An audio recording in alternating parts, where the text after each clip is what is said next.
स्वामी news. और अब समाचार विस्तार से। अजमेर के चंद्रवरदा स्टेडियम में झूलेलाल प्रीमियर लीग प्रतियोगिता का आयोजन किया जा रहा है।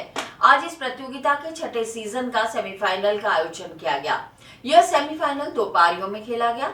आज इस कार्यक्रम में मुख्य अतिथि सिंधी समाज महासमिति के अध्यक्ष कंवल प्रकाश कृष्णानी ने खिलाड़ियों की हौसला अफजाई की। आज खेले गए सेमीफाइनल मुकाबले में विजेता रही टीम में से 2 टीम्स द्वारा कल फाइनल खेला जाएगा। फाइनल मुकाबले में विजेता रहने वाली टीम को 31,000 का नगद पुरस्कार दिया जाएगा और उप विजेता रही टीम को 21,000 नगद का पुरस्कार दिया जाएगा। अजमेर के चंद्रवरदा स्टेडियम में झूलेलाल प्रीमियर लीग प्रतियोगिता का आयोजन किया जा रहा है। आज इस प्रतियोगिता के छठे सीजन का सेमीफाइनल आयोजित किया गया। आज सेमीफाइनल 2 पारियों में खेला गया, जिसमें मध्याह्न में पहली पारी और दूसरी सेमीफाइनल सायंकाल को खेला जाएगा। आज इस कार्यक्रम के मुख्य अतिथि स्वामी ग्रुप के सीएमडी एवं सिंधी समाज महासमिति के अध्यक्ष कंवल प्रकाश कृष्णानी ने सभी टीम के सदस्यों की हौसला अफजाई करते हुए कहा कि प्रत्येक प्रतियोगिता के 2 पहलू होते हैं, हार और जीत। दोनों में से किसी का एक का होना तय माना जाता है। कृष्णानी ने कहा कि हार से हमें निराश नहीं होना चाहिए, क्योंकि हार से ही जीवन में और अधिक आगे बढ़ने की प्रेरणा मिलती है। उन्होंने कहा कि जीत प्राप्त होने पर अहंकार भी नहीं करना चाहिए, क्योंकि सिक्के के 2 पहलू होते हैं और उसमें से कभी हेड और कभी टेल भी हो सकता है। आज खेले गए सेमीफाइनल मुकाबले में विजेता रही टीम में से 2 टीमों द्वारा कल फाइनल खेला जाएगा। फाइनल मुकाबले में विजेता रहने वाली टीम को 31,000 का नगद पुरस्कार दिया जाएगा और उप विजेता रही टीम को 21,000 रुपये नगद राशि भेंट की जाएगी। और जिस शहर में रहते हो वहाँ झूलेलाल की जयकार हो, उसमें मुझे से साथी को यहाँ पर बुलाकर यहाँ की ऑर्गेनाइजर पूरी टीम ने मुझे यहाँ पर बुलाया। देखिए, 2 चीजें मान लीजिए, हार और जीत तो अलग अलग पहलू है। जो हारता है वो हार नहीं जाता है, वो हारने के बाद अगली बार जीतने के लिए जीवन का सबसे बड़ा सोच होता है कि उसमें जीवन में आगे जीतना है। आज हार गए कोई दिक्कत नहीं, अगली बार देखेंगे। जैसे कैप्टन ने भी बोला कि यहाँ की हवा ने तो साथ नहीं दिया, टीम भी सुबह से उस वजह से परेशान भी रही, कई सारे कारण होते हारने के। परंतु जीतने वाले कप्तान आए, उन्होंने बोला कि निश्चित रूप से हम अगला फाइनल जीतेंगे, मेरी उनको शुभकामना है। परंतु जीवन के अंदर ध्यान रखें, कभी भी अभिमान ना करें। आप सिर्फ जीते हैं, सिर्फ सेमीफाइनल जीते हैं और जीतने के बाद में आपको फाइनल जीतना है। और फाइनल जीतने के लिए जितना ज्यादा आज अब उसके बाद आप प्रयास करेंगे, जितना कल जो टीम आने वाली है, जो भी इसके बाद जो मैच होगा उसके अंदर से टीम जो निकल कर आएगी, उसके साथ में मुकाबला आपका खड़ा होगा। ये बात मानते हैं। कई बार आदमी होता है कि यार मेरे साथ से अच्छे बॉलर हैं, हम ऑर्गेनाइजर हैं, तो हम लोगों को थोड़ा ज्यादा सपोर्ट मिलेगा। ऐसा नहीं, क्रिकेट के मैदान में हार और जीत के बीच में एक छोटा सा एक पहलू है। जैसे हेड और टेल जब अपन उठाते हैं, सिक्का जब अपन मैच की शुरुआत करते हैं तो क्या निकल जाए वो मालूम नहीं होता। उसी तरीके से क्रिकेट के मैच के मैदान के अंदर भी क्या चीज कल आपको सपोर्ट कर रही है, क्या चीज सपोर्ट नहीं कर रही है, आपको मालूम नहीं। तो इसलिए अभिमान ना करें, तो मैं जीत की तरफ आपको शुभकामनाएं देता हूँ। मैं साथ साथ ऑर्गेनाइजर और जितने भी यहाँ पर बंधु यहाँ पर उपस्थित हैं, मैं सबसे एक निवेदन करना चाहता हूँ, क्योंकि यहाँ खेलने वाला हर व्यक्ति सिंधी है। सिंधी आप लोगों को मालूम है, सिंधी कोई जाति नहीं है, सिंधी एक लैंग्वेज है। हमारे जो बड़े पूर्वज यहाँ पर आए थे, तो उन्होंने जब यहाँ पर आए तो वहां पर सब जाति बिरादरी हमारे अंदर थी, सभी तरह की जाति बिरादरियां। परंतु यहाँ आने के बाद में कई सारी बातचीत करने में दिक्कत आती थी। तो यहाँ के जो स्थानीय लोग हैं, मैं आपको 2 मिनट दूंगा क्योंकि जरूरी है, क्योंकि लोगों को जल मालूम पड़ना जरूरी है कि यहाँ आए तो उनको दिक्कत आने लगी कि बातचीत करने में जब बात करते थे तो उन लोगों से हमारी भाषा मैच नहीं करती थी। तो उन्होंने हमको सबको सिंधी बना दिया। हमारे बड़े साहब सिंधी बोलते थे, इससे सब जगह को सिंधी बना दिया।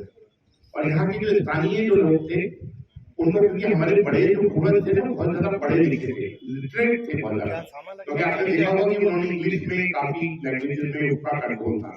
उन्होंने सब यहाँ के स्थानीय लोगों को लोकल बना दिया, क्योंकि उनको हिंदी भाषा नहीं आती थी, इंग्लिश भाषा आती। इसलिए यहाँ पे बोलते तो अपन पुराने भी बड़े बुजुर्गों को बोलते हुए देखेंगे तो ये बोलते कि यो लोकल आहे, यो पाजो सिंधी, पाजो तो ये जो शब्दों का जो मैच है उसको समझना पड़ेगा। मैं करीबन 57 साल का हो चुका हूँ, परंतु 57 साल के बाद मुझे अभी पीढ़ी की ज्यादा चिंता है। और आप लोगों में से 32 साल की है, 33 साल की है, 34 साल की है। ये क्रिकेट टूर्नामेंट आप करें, ये क्रिकेट टूर्नामेंट एक समाज को जोड़ने का एक बहाना है, और उसके साथ साथ समाज में भी आप कुछ काम करें। आपको कोई सेवा का क्षेत्र मिलता है, उस सेवा के क्षेत्र में मिले। चेटीचंद के ऊपर चेटीचंद आ रहा है, आपके पास बहुत बड़ा अवसर आ रहा है, जिस अवसर के ऊपर आप लोग एक अपनी यूनिटी करके कोई अलग तरीके की प्रोग्रामिंग करें अपने क्षेत्र के अंदर, या जिस क्षेत्र में आपके कार्यक्रम हो रहे हैं उनके साथ इंटरनल जाके सपोर्ट करें। सीखेंगे नहीं तब तक आप आगे लीडरशिप नहीं कर रहे हैं, क्योंकि किसी भी समाज को आगे बढ़ाने के लिए लीडरशिप की जरूरत है। और लीडरशिप तभी निकल कर आती है जब आप सामाजिक क्षेत्र में काम कर रहे होते हैं। यदि किसी भी व्यक्ति को यदि लीडरशिप में आगे कर दिया जाता है तो ये बोलते हैं कि यार ये कुछ नहीं कर पाएगा, परंतु यदि कुछ कर पाएगा तो समाज में जुड़ा रहेगा, लोगों के साथ में जुड़ा रहेगा, तो लीडरशिप कहीं ना कहीं डेवलप होगी। और लीडरशिप यही नहीं है कि आदमी अपने आप को लीडरशिप में सिर्फ पार्षद तक अपने आप को केंद्रित करे, ये नहीं कि लीडरशिप में वो अपने विधायक तक अपने को केंद्रित करे। लीडरशिप का मतलब कि मैं समाज को क्या दे सकता हूँ। मैं लीडरशिप के जरिए से मेरे को संगठन में यदि कोई दायित्व मिलता है, वो किसी भी पार्टी का दायित्व होता है, मेरे को यदि दायित्व मिलता है तो उसमें जरिए से मैं लोगों को क्या बेनिफिट पहुंचा सकता हूँ। आज उस स्कीम के जरिए से, जैसे आज कोई बंदा कहीं बैठा हुआ है, ऑफिस में कहीं बैठा हुआ है, लगता है मैं 5 जनों का भला कर सकता हूँ, तो वहां पे बैठ के 5 जनों का भला करें। आप किसी दुकान को चला रहे, किसी दुकान के ऊपर बैठे हुए हैं, तो आप ये मत सोचिए कि मेरा दिन भर यहीं बैठे, मेरे को तो पापा ने यहाँ पे लगा दिया, मेरे को सुबह से शाम तक क्या करना है, मैं वहां रह के क्या कर सकता हूँ, वहां पे रह के लोगों की क्या सेवा कर सकता हूँ। यदि किसी को जन्म प्रमाण पत्र पड़ता है, मृत्यु प्रमाण पत्र की जरूरत पड़ती है, किसी को किसी मजदूर डायरी की जरूरत पड़ती है, किसी गरीब को लगता है कि इसकी लड़की की शादी कराने की आवश्यकता पड़ती है, कहीं ना कहीं समाज में हर तरीके की व्यवस्थाएं रहती है। उन व्यवस्थाओं में हम लोग आगे बढ़कर उनको जोड़ें। और मैं यहाँ के ऑर्गेनाइजर्स जो टीम है, जांबा जने, क्योंकि मुख्य में 5-6 जनों को पर्सनली जानता हूँ, उनसे कहूंगा कि इनको इस तरीके से वेस्ट ना करें। मतलब एक्चुअल में गेम्स एक बहाना है। मैं आपको बताऊं कि गेम्स में कौन जीतेगा कौन हारेगा कोई इतिहास के अंदर कहीं नहीं लिखने वाला है, परंतु यदि उसने समाज में कुछ कर दिया, यदि समाज में उसने कुछ अलग तरीके की अलग जगह दी, तो समाज में इतिहास में जाना जाएगा। आज चाहे नवलराज जी बच्चानी साहब को ले लीजिए, चाहे पुराने जो हमारे लोग हैं किशन मोटवानी जी को ले लीजिए, या कहीं भी करिए हिमतानी साहब को ले लीजिए, एक हमारे मोटवानी दीदी हुआ करती थी आशा मोटवानी जी, उनको बात कर लीजिए। उन लोगों को इतिहास इसलिए याद रखेगा क्योंकि उन्होंने कहीं ना कहीं समाज को कुछ दिया है।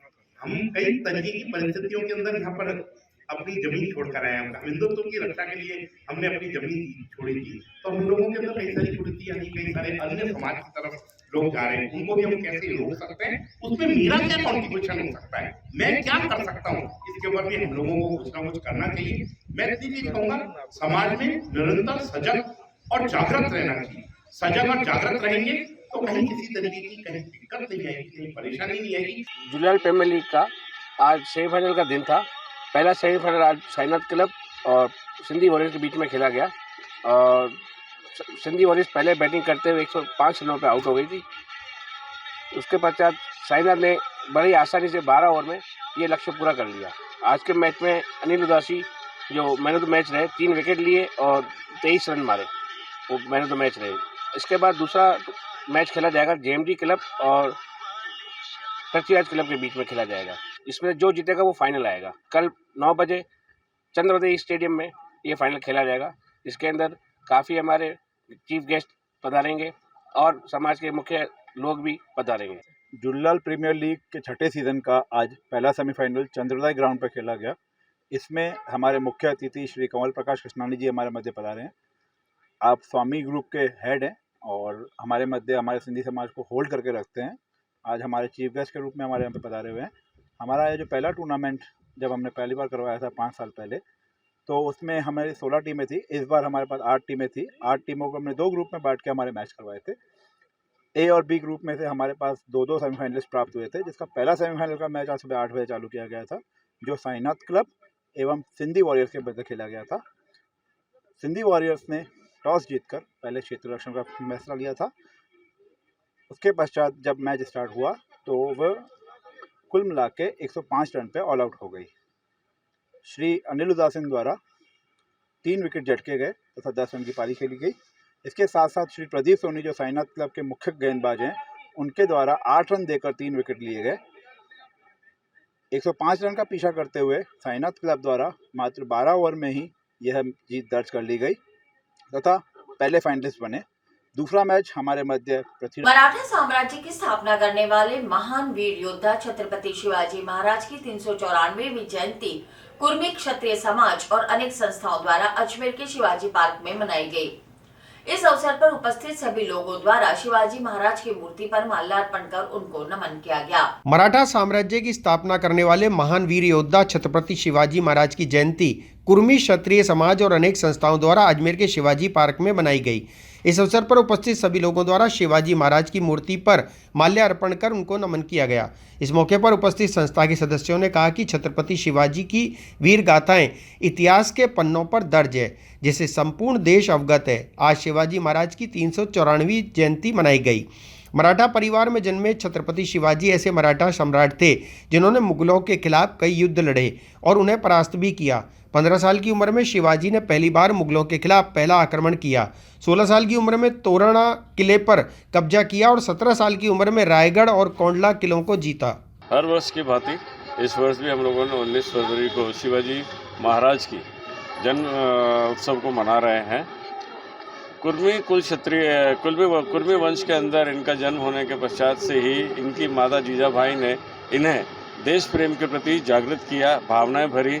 इनके जो गुरु थे, उन गुरु ने भी इनको हिंदुत्व के प्रति जागृत किया, क्योंकि उस ज़माने में औरंगजेब और अन्य मुगलों का इतना ज़्यादा दबाव था भारतीयों के ऊपर कि वो लोग अपना धर्म परिवर्तन करके ही जी पाएंगे।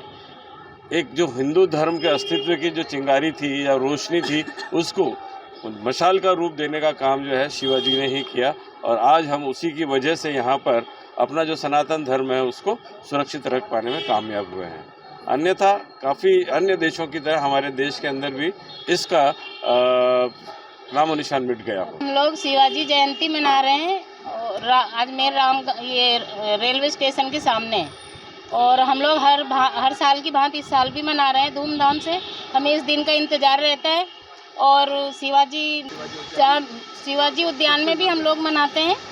और बीबी के लिए तो महल सभी बनाते हैं, लेकिन माँ के लिए स्वराज्य लाने वाले एक शिवाजी जयंती थे। ग्राम राजगढ़ में नवनिर्मित तेजाजी धाम पर चल रहे 2 दिवसीय मूर्ति प्राण प्रतिष्ठा महोत्सव का कार्यक्रम विधिवत धूमधाम से मनाया गया। तेजाजी धाम पर सर्वप्रथम पंडित चंद्र प्रकाश आचार्य द्वारा वैदिक मंत्रोच्चार के साथ हवन यज्ञ करवाया गया। धाम के प्रवक्ता अविनाश सेन ने बताया कि श्री मसाणिया भैरव धाम राजगढ़ के मुख्य उपासक चंपालाल महाराज ने अपने पिता स्वर्गीय मदन लाल सेन एवं धर्मपिता इंद्रलाल जोशी की पुण्य स्मृति में ग्राम राजगढ़ में वीर तेजाजी महाराज के प्राचीन मंदिर का संपूर्ण नवनिर्माण कराया और मंदिर में घोड़ी सवार वीर तेजाजी महाराज की मूर्ति की प्राण प्रतिष्ठा करवाई। ग्राम राजगढ़ में नवनिर्मित तेजाजी धाम पर चल रहे 2 दिवसीय मूर्ति प्राण प्रतिष्ठा महोत्सव का कार्यक्रम विधि विधान से संपन्न हुआ। तेजाजी धाम पर सर्वप्रथम पंडित चंद्र प्रकाश आचार्य द्वारा वैदिक मंत्रोच्चारण के साथ हवन यज्ञ करवाया गया। धाम के प्रवक्ता अविनाश सेन ने बताया कि श्री मसाणिया भैरव धाम राजगढ़ के मुख्य उपासक चंपालाल महाराज ने अपने पिता स्वर्गीय मदनलाल सेन और धर्मपिता इंद्रलाल जोशी की पुण्य स्मृति में ग्राम राजगढ़ में वीर तेजाजी महाराज के प्राचीन मंदिर का संपूर्ण नवनिर्माण करवाया और मंदिर में घोड़ी सवार वीर तेजाजी महाराज की मूर्ति प्राण प्रतिष्ठा करवाई गई। प्राण प्रतिष्ठा कार्यक्रम में टिकाणा राजगढ़ के ठाकुर विष्णु प्रताप सिंह, ठाकुर विजय सिंह व ठाकुर प्रेम सिंह गौड़ के नेतृत्व और अजमेर सांसद भागीरथ चौधरी के मुख्य आतिथ्य तथा राजगढ़ धाम के मुख्य उपासक चंपालाल महाराज व गुरुकुल आश्रम चैनपुरा के संत सावरपुरी महाराज के पावन सानिध्य में संपन्न हुआ। कार्यक्रम के अध्यक्ष पूर्व IPS महेंद्र चौधरी थे। तेजाजी धाम पर आए हुए अतिथियों द्वारा मंदिर के शिखर पर ध्वज और कलश चढ़ाया गया। सांसद चौधरी ने उपस्थित लोगों को संबोधित करते हुए सत्यवादी वीर तेजाजी महाराज का बखान किया और तेजाजी महाराज को कलयुग का सच्चा देव भी बताया। मंदिर की ओर से अजमेर सांसद भागीरथ चौधरी, पूर्व IPS महेंद्र चौधरी और गुरुकुल आश्रम चैनपुरा के संत सावरपुरी महाराज का स्वागत सत्कार किया गया।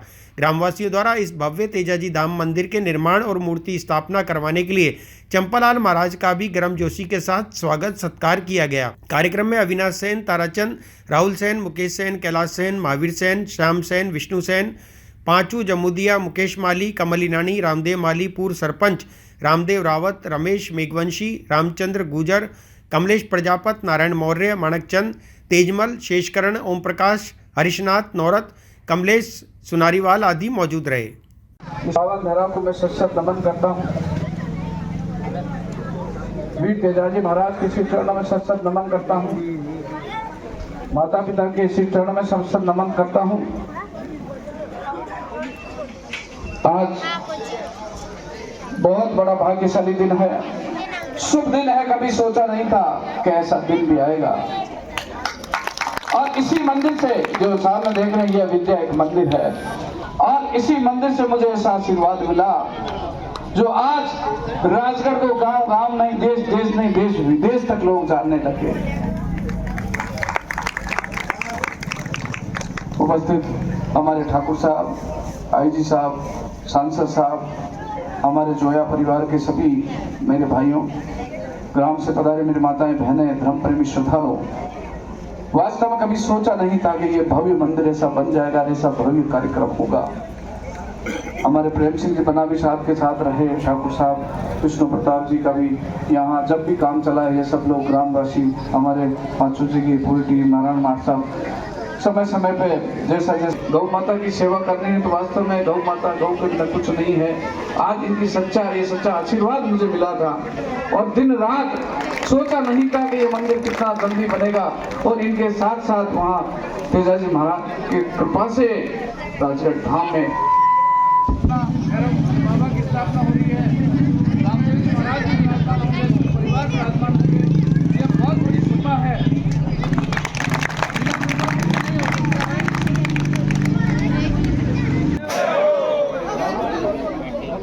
आज सत्यवादी वीर तेजाजी महाराज मंदिर की प्राण प्रतिष्ठा वह भी कौन कराया?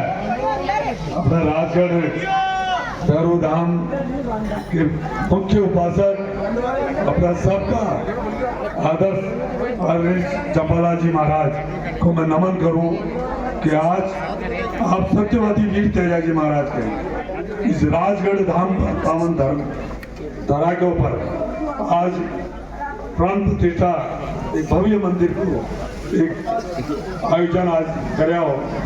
सत्यवादी वीर तेजाजी महाराज, मैं कह रहा हूँ सभी समुदाय, सभी धर्म, जाति, सबके लिए कांग्रेस के खातों को फ्रीज करने के विरोध में आज कांग्रेसियों द्वारा देशव्यापी प्रदर्शन इनकम टैक्स कार्यालय के बाहर किया गया। इसी क्रम में अजमेर शहर जिला कांग्रेस कमेटी के पदाधिकारी और कार्यकर्ता ज्योतिबा फुले सर्किल अजमेर क्लब के पास एकत्रित हुए और वहां से इनकम टैक्स कार्यालय पहुंचे। यहां सभी कांग्रेसियों ने विरोध जताते हुए कार्यालय का घेराव किया। कांग्रेस के खातों को फ्रीज करने के विरोध में आज कांग्रेसियों द्वारा देशव्यापी प्रदर्शन इनकम टैक्स कार्यालय के बाहर किया गया। इसी क्रम में अजमेर के कांग्रेसी आज ज्योतिबा फूले सर्किल अजमेर क्लब के पास एकत्रित हुए और वहां से इनकम टैक्स कार्यालय पहुंचे। यहां मीडिया से बातचीत करते हुए पूर्व आरटीडीसी अध्यक्ष धर्मेंद्र राठौड़ ने केंद्र सरकार को आड़े हाथों लिया। उन्होंने कहा कि सत्ता में बैठे लोग केंद्रीय एजेंसियों का दुरुपयोग कर रहे हैं, जिसे बर्दाश्त नहीं किया जाएगा। अजमेर शहर कांग्रेस के पूर्व अध्यक्ष विजय जैन ने कहा कि केंद्र सरकार के इशारों पर केंद्रीय एजेंसियां कांग्रेस के खिलाफ कार्रवाई कर रही हैं। उन्होंने कहा कि उनके अधिकारों का हनन किया जा रहा है। वैसे तो आप सबको पता है देश में जो हालात बने हुए हैं, पहली बार देश में जिस तरह से केंद्रीय एजेंसियों का दुरुपयोग हो रहा है, मोदी जी की सरकार की तानाशाही की हदें पार हो गई है। कांग्रेस पार्टी का जो अकाउंट है उसको फ्रीज कर दिया गया। इलेक्ट्रोल बॉन्ड का फैसला अभी सुप्रीम कोर्ट ने दिया ही है, 13 मार्च तक का टाइम भी दिया है और उससे आपको पूरा तस्वीर समझ में आ जाएगी। लेकिन ये बहुत अनफॉर्चुनेट है कि सत्ता में बैठे लोग केंद्रीय एजेंसियों का दुरुपयोग कर रहे हैं। आज देश में एकमात्र नेता है राहुल गांधी, जो संसद के अंदर भी और सड़क पे आंदोलन कर रहे हैं, और वो आंदोलन कर रहे हैं देश की जनता के जो बुनियादी मुद्दे हैं। महंगाई पर आज देश में मोदी जी की सरकार कोई काम नहीं कर रही, बेरोजगारी मिटाने के लिए कोई काम नहीं हो रहा। राहुल गांधी जो 5 न्याय को लेकर यात्रा कर रहे हैं और उस यात्रा को जो रेस्पॉन्स मिल रहा है पूरा देश में, वो अभूतपूर्व रेस्पॉन्स है। और उससे डर के उनकी यात्रा को व्यवधान करने का कई बार प्रयास किया गया, लेकिन राहुल गांधी कहते हैं कि न मैं डरूंगा, न मैं झुकूंगा, न मैं रुकूंगा। और उसी बात को लेके कांग्रेस का हर कार्यकर्ता जो पक्का, सच्चा और जो वैचारिक रूप से समृद्ध कार्यकर्ता है, वो तिरंगा को हाथ में लेके, राहुल गांधी के संदेश को लेके सब जगह वो प्रोटेस्ट कर रहा है। आज देखा आपने अजमेर जिले का कितना जोरदार कार्यकर्ताओं में जोश है, कितना ज़बरदस्त प्रोटेस्ट हुआ है। और हम अभी भी मांग करते हैं मोदी जी को कि अभी भी आप केंद्रीय एजेंसियों का दुरुपयोग बंद कर दें और डेमोक्रेसी से ही आप प्रधानमंत्री बने। डेमोक्रेसी की नींव अगर कमज़ोर होगी तो ये हम सबके लिए अच्छा नहीं होगा। यही बात हम कहते हुए, और आगे से हम अगर ये दोबारा खाते फ्रीज करने की कोशिश की गई तो ये बड़ा आंदोलन होगा देश में। अजमेर शहर जिला कांग्रेस कमेटी द्वारा अखिल भारतीय कांग्रेस कमेटी के निर्देशानुसार, प्रदेश कांग्रेस कमेटी के आदेशानुसार आज समस्त जगह पर जो इनकम टैक्स कार्यालय का घेराव किया गया है और इनकम टैक्स कार्यालय पर आकर विरोध दर्ज किया गया है। जिस तरह केंद्र सरकार केंद्र में बैठी हुई उन एजेंसियों का दुरुपयोग कर रही है जो कि आज संवैधानिक जो हमारे अधिकार हैं उनको तोड़ रही है, उनका जो है हनन कर रही है। आज हमारे खाते कांग्रेस पार्टी के सीज किए गए। उसी जगह दूसरी अगर और देखा जाए तो भारतीय जनता पार्टी बेधड़क से वसूली कर रही है और कॉरपोरेट कंपनियों से जोर जबरदस्त और डरा के जो पैसा इकट्ठा कर रही है उसका विरोध नहीं करते हुए, और उन्होंने विरोध किया जो स्वेच्छा से जो पार्टी के पास अपना फंड पड़ा उसको खाते को सीज करना। एक ये साफ साफ तौर पर है कि मोदी जी के इशारे पर और केंद्र में बैठी हुई भाजपा सरकार के इशारे पर ये कार्य किया जा रहा है। इसे कांग्रेस पार्टी कतई बर्दाश्त नहीं करेगी। राहुल गांधी जी की संघर्ष और राहुल गांधी जी जो न्याय यात्रा है वो बिल्कुल इसीलिए निकल रही है कि देश के अंदर अन्याय हो रहा है, संवैधानिक एजेंसियों का जो है दुरुपयोग। पंचल से दिव्यांग बच्चों के थेरेपी सेंटर में अचानक आग लगने से धुआं फैल गया, जिसके कारण मौके पर उपस्थित स्टाफ में हड़कंप मच गया। बताया जा रहा है कि साउंड प्रूफ बेसमेंट में एक शॉर्ट सर्किट होने की वजह से आग लग गई। घटना की सूचना मिलते ही फायर ब्रिगेड टीम मौके पर पहुंची और आग पर काबू पाया। गनीमत रही कि कोई बड़ा हादसा नहीं हुआ। पंचशील स्थित दिव्यांग बच्चों के थेरेपी सेंटर में अचानक आग लगने से धुआं फैल गया, जिसके कारण मौके पर उपस्थित स्टाफ में हड़कंप मच गया। बताया जा रहा है कि साउंड प्रूफ बेसमेंट के एसी में शॉर्ट सर्किट होने की वजह से आग लग गई थी। घटना की सूचना मिलते ही फायर ब्रिगेड टीम मौके पर पहुंची और आग पर काबू पाया। इसके अलावा किशनगंज थाना पुलिस ने भी मौके पर पहुंचकर स्थिति का जायजा लिया। गनीमत रही कि आग लगने के समय कोई भी दिव्यांग बच्चा मौके पर मौजूद नहीं था, अन्यथा बड़ी जनहानि हो सकती थी। सिमरन नाम की महिला ने थाने पर टेलीफोन से इतला दी थी कि क्षेत्रपाल हॉस्पिटल के पास में अद्वैत आश्रम है जो विकलांग बच्चों का फिजियोथेरेपिस्ट का सेंटर है। इतला पे रवाना होकर यहाँ आए और फायर ब्रिगेड को भी बुलाया। यहाँ मौका मुआयना किया हुआ, आग बुझाई गई तो ये पाया गया कि सेंटर के नीचे एक बेसमेंट में साउंड प्रूफ हॉल है, उसमें एसटी में विस्फोट होने के कारण से आग लगी थी। किसी प्रकार की जनहानि नहीं हुई है और आग पे पूर्णतः काबू पा लिया गया है। हमें सूचना मिली कि अद्वैत स्कूल में नीचे कोई बेसमेंट है, उसमें आग लग रही है। इसकी सूचना मिलते ही हम 2 गाड़ी लेके घटनास्थल पर पहुंचे तो नीचे बेसमेंट में धुआं ही धुआं था, उसको आके काबू। हाईकोर्ट द्वारा युवा अधिवक्ता विकास बेदी के निधन के बाद शोक सभा आयोजित कर कार्य स्थगन करने पर सीकर बार संघ को तलब करने के विरोध में अधिवक्ता द्वारा कार्य का बहिष्कार किया जा रहा है। जानकारी के अनुसार सीकर न्यायालय में कार्य के दौरान एक अधिवक्ता का निधन हो गया था, जिस पर अधिवक्ता ने शोक जताते हुए कार्य स्थगन कर दिया था। इस पर हाईकोर्ट ने बार संघ को नोटिस जारी किया। इसी के विरोध में पूरे राजस्थान में बार एसोसिएशन द्वारा कार्य स्थगन किया जा रहा है। हाईकोर्ट द्वारा युवा अधिवक्ता विकास बेदी के निधन के बाद शोक सभा आयोजित कर कार्य स्थगन करने पर सीकर बार संघ को तलब करने के विरोध में अधिवक्ताओं द्वारा कार्य का बहिष्कार किया जा रहा है। जानकारी अनुसार सीकर न्यायालय में कार्य के दौरान एक अधिवक्ता का निधन हो गया था, जिस पर अधिवक्ताओं ने शोक जताते हुए कार्य स्थगन कर दिया। इस पर हाईकोर्ट ने बार संघ को नोटिस जारी कर दिया। इसके विरोध में सीकर बार एसोसिएशन के आह्वान पर राजस्थान में समस्त बार एसोसिएशन द्वारा कार्य का बहिष्कार किया जा रहा है। आज बहिष्कार के अंतिम दिन भी समस्त अधिवक्ताओं ने अपने अपने कार्य का बहिष्कार रखा। हमारे एक साथी अधिवक्ता लक्ष्मणगढ़ बार एसोसिएशन के विकास बेदी, जिनकी कार्य दिवस के दौरान मृत्यु हो गई थी, न्यायालय परिसर में मृत्यु हो गई थी और उनके मृत्यु होने के उपरांत बार एसोसिएशन लक्ष्मणगढ़ ने कार्य स्थगित कर दिया। उसके बाद जो है माननीय राजस्थान उच्च न्यायालय के वहाँ एक क्रिमिनल मिसलेनियस रिट चल रही थी, सुरेंद्र निठरवाल बनाम सरकार। तो उस रिट में एक ग्राउंड लिया हुआ था कि नीचे की कोर्ट में वर्क सस्पेंड चल रहा है तो माननीय राजस्थान उच्च न्यायालय ने बार अध्यक्ष लक्ष्मणगढ़ और बार काउंसिल को नोटिस जारी कर दिए थे सो मोटो कॉग्निजेंस लेते हुए, जिसके विरोध में सीकर बार एसोसिएशन ने संभाग स्तर की बार है सभी अधिवक्ताओं को इकट्ठा किया। प्रदेश के सारे अधिवक्ता इकट्ठे हुए थे और उन सब ने निर्णय लिया कि ये माननीय राजस्थान उच्च न्यायालय का आदेश जो है अमानवीय आदेश है। किसी भी अधिवक्ता की डेथ होने पर या टीए की बैठक में जाने के लिए सारी बार संघें कार्य स्थगित रखती है। हम लोग नियमित रूप से साथ काम करते हैं अधिवक्तागण, और साथ काम करने के दौरान कोई अधिवक्ता की मृत्यु हो जाती है या हमारा साथी चला जाता है तो ये वर्षों पुरानी परंपराएं चलती आ रही है। राजस्थान उच्च न्यायालय में भी रेफरेंस होता है उसका, और वहाँ पे भी ये परिपाटी चल रही है। तो माननीय राजस्थान उच्च न्यायालय ने जो आदेश पारित किया उसके विरोध में ये सारी प्रदेश स्तरीय हड़ताल चल रही है। हमने अजमेर बार एसोसिएशन में भी जो है शनिवार और आज के लिए स्ट्राइक रखी है।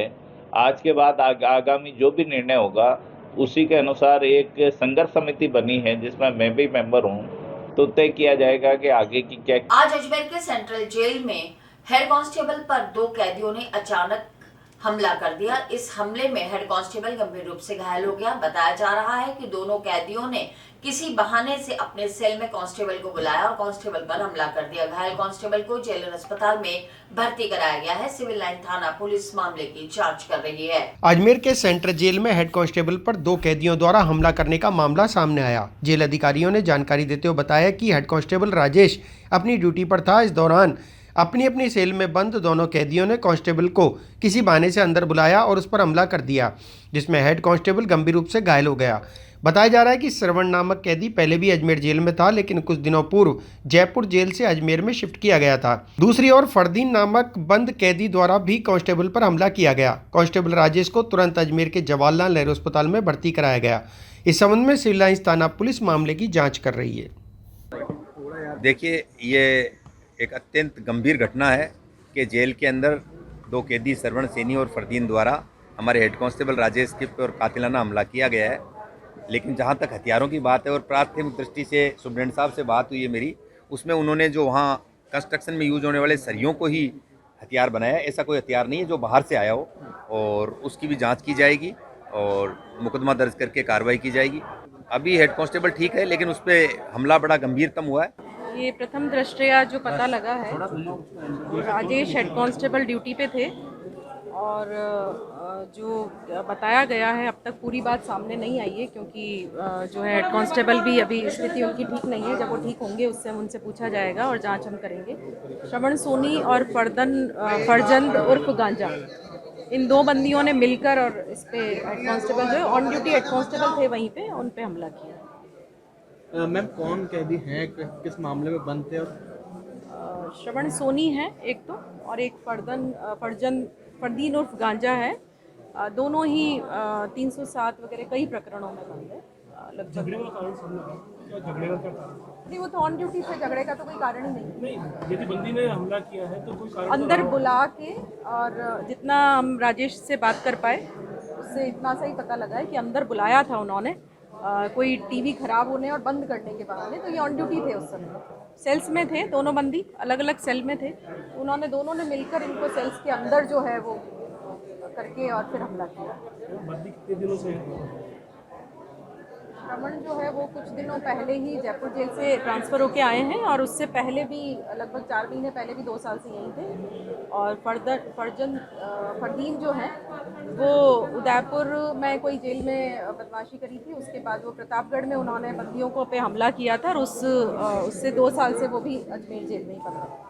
जिस तरह से दोनों बंदी लगातार हमला कर रहे हैं और जिस तरह से जेल में व्यवस्था बिगाड़ रहे हैं, तो क्या इनको कोई दूसरी बड़ी जेल या कहीं एकांत में नहीं रखा जाना चाहिए? इसके लिए हमने प्रपोज कर रखा है। दोनों बंदियों के लिए हमने प्रपोजल ऑलरेडी भेज चुके हैं पहले। और बंदी को बताया जा रहा है कोई गंभीर बीमारी भी है जिससे संक्रमण फैलने की संभावना है, तो क्या उसे अलग से नहीं किया जाएगा? बिल्कुल सेपरेट एक ही सेल में, एक सेल में एक ही बंदी था। जो हाई सिक्योरिटी वार्ड है जेल के अंदर, उसके अंदर ये बंदी बंद थे दोनों। और जो राजेश जो है वो वहाँ पे ड्यूटी इंचार्ज की ड्यूटी पे। क्या स्थिति है जेल में, क्या कितने? अजमेर शहर का सुरसंगम संगीत समूह के तत्वावधान में अजमेर के एक होटल में गानों का सफलतापूर्वक कार्यक्रम एडमिन दयाल प्रियानी के सानिध्य में आयोजित किया गया। प्रकाश जेठरा ने बताया कि कलाकारों की बेहतरीन प्रस्तुतियों ने समा बांध दिया। कलाकारों ने एक से बढ़कर एक प्रस्तुति देकर मंत्रमुग्ध कर दिया। अजमेर शहर का सुर संगम संगीत समूह के तत्वावधान में अजमेर के एक होटल में गानों का सफलतापूर्वक कार्यक्रम एडमिन दयाल प्रियानी के सानिध्य में आयोजित किया गया। प्रकाश जेठरा ने बताया कि कलाकारों की बेहतरीन प्रस्तुतियों ने समा बांध दिया। इस अवसर पर महेश लोंगानी ने कौन किसी को बांध सका, दयाल प्रियानी ने आ लौट के आजा मेरे मीत, राजेश यादव ने अकेले हैं चले आओ, वंदना यादव ने अखियों के झरोकों में, पूनम गीतांजलि ने तुझे देखा तो ये जाना सनम, राजेंद्र सोनी ने अरे नज़र लगे ना साथियों, विजय सोनी ने जब मोहब्बत जवान होती है, पूनम गीतांजलि ने 4 दिनों दा प्यार, अरविंद शुक्ला ने शोखियों में गुलजाए, चंदा भोजवानी ने चाहे रहो दूर, अनिरुद्ध रूपावत ने वो बीते दिन याद आए, जितेश लालवानी ने रोजा हो जाने जा, आज़ाद अपूर्वा ने सुरमई अखियों में, प्रकाश जमटानी ने खिलते हैं गुल यहाँ, वीएस चौहान ने मैं दिल तू धड़कन, शंकरलाल दिलवानी ने बेरहम आसमां मेरी मंजिल, मंजू चेनानी ने ये मुलाकात एक, लक्ष्मण चेनानी ने वो जवानी है दीवानी, मीना खिलियानी ने चलो दिलदार चलो, महेश सोनी ने तेरे मेरे बीच में, प्रदीप शर्मा ने अपना दिल तो आवारा, विजय अल्द्यानी ने हमें तुमसे प्यार कितना, प्रकाश जेठरा ने दर्दे दिल दर्दे जिगर आदि कलाकारों ने एक से बढ़कर एक प्रस्तुति देकर मंत्रमुग्ध कर दिया। का आज ये रंगारंग संगीत का प्रोग्राम क्रेजी टेल्स गार्डन में आयोजित किया गया और करीब 25 कलाकारों ने भाग लिया और बहुत मौज करी, बहुत आनंद उठाया, मज़े लिए। ये प्रोग्राम हमारा हर महीने तीसरे रविवार को होता है।